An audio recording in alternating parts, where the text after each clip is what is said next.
PDCI-RDA. Face au wokisme, pourquoi Jean-Louis Billon aurait été un bon choix?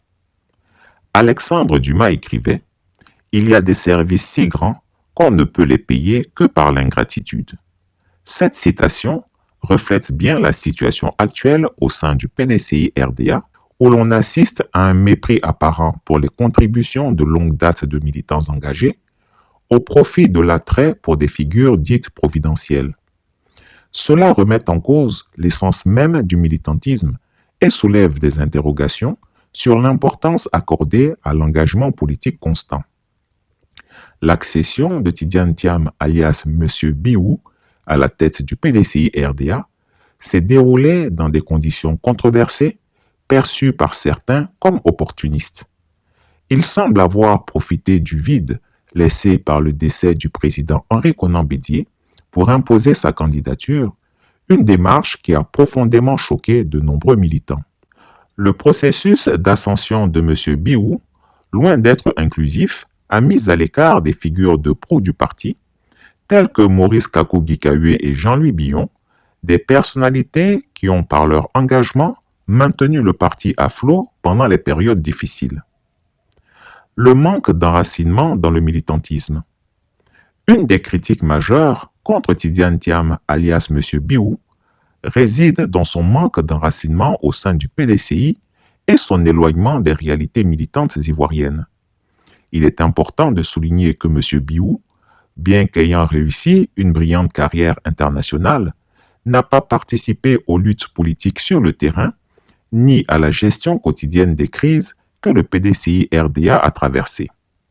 En revanche, des figures comme Jean-Louis Billon et Maurice Kakou-Guikahué, qui ont été au cœur de ces combats, sont mieux placés pour comprendre les dynamiques internes du parti et les attentes des militants.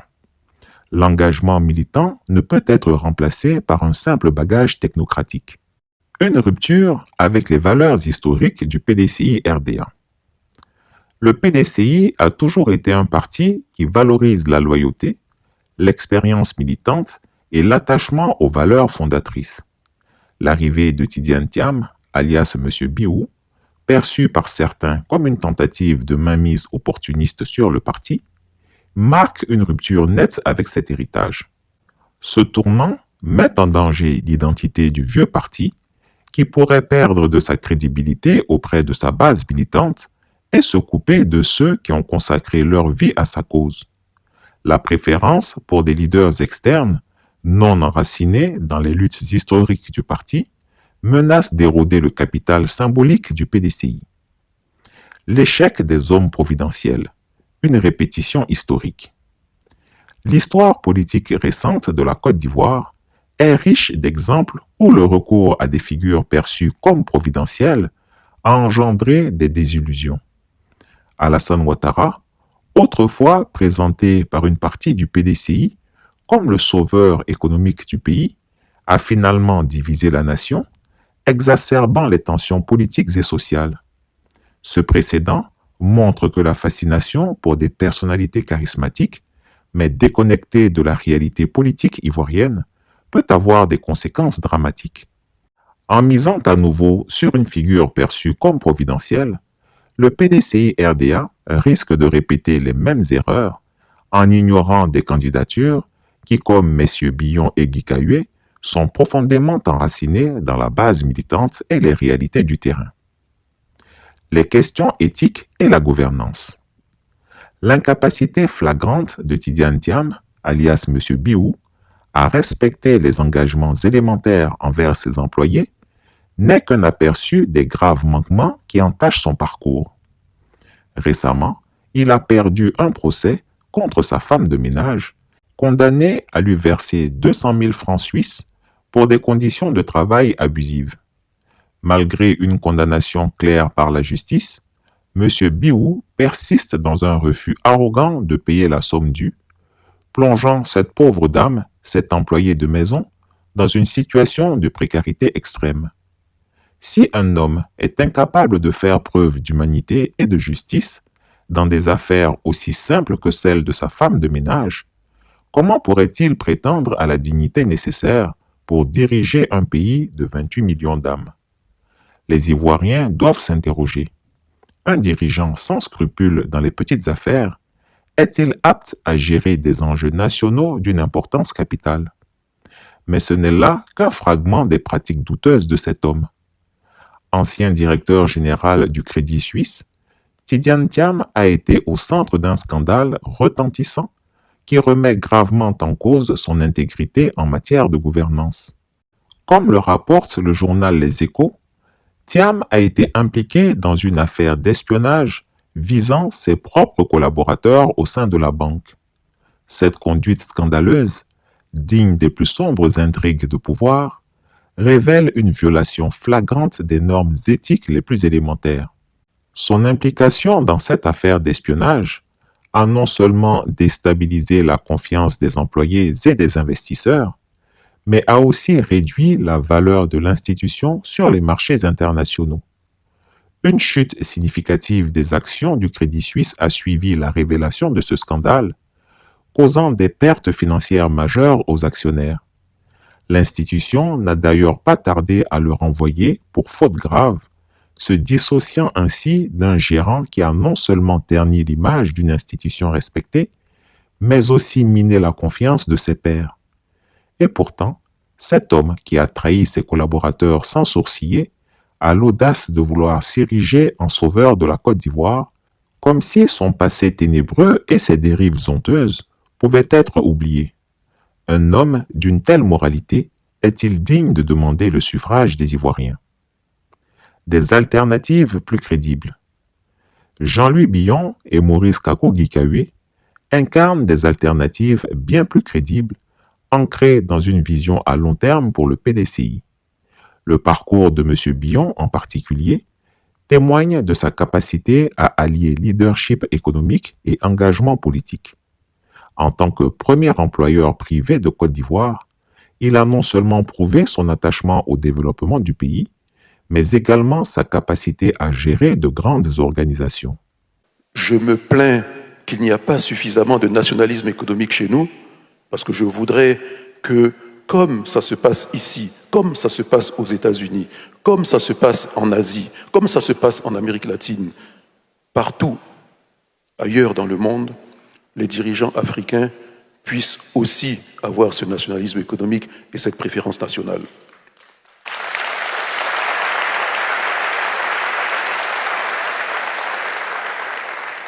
C'est ainsi que nous allons nous en sortir. Ne croyez pas, ne croyez pas. On vous parle de libéralisme et tout ça.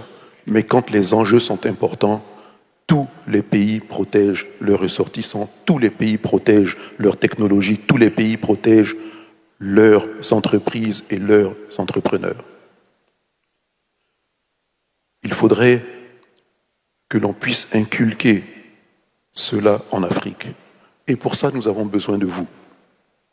Nous avons besoin que vous rentriez en Afrique. Je ne vous dis pas que ça va être facile, mais aujourd'hui, vous êtes une richesse pour la France, pour l'Europe, partout ailleurs. Vous imaginez que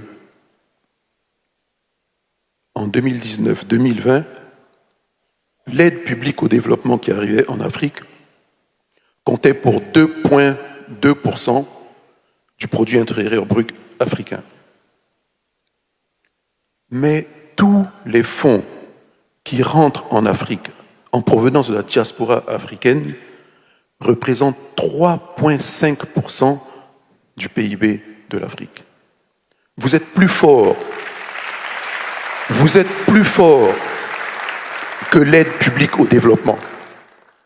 Dites-vous que vous êtes plus fort que l'aide publique au développement. Ça veut dire qu'en réalité, on n'a pas besoin de cette aide.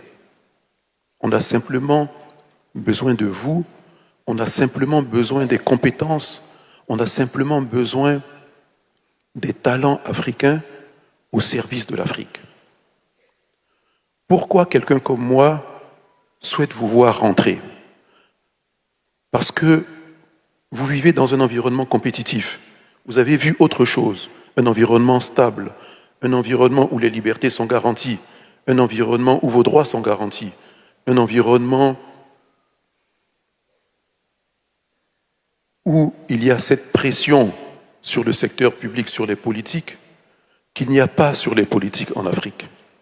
Mais parce que vous avez vu autre chose, parce que vous connaissez autre chose, vous pouvez apporter cette pression et relever le niveau chez nous, afin que ce ne soit pas la prime à la médiocrité, mais au contraire, la prime au talent et à la performance.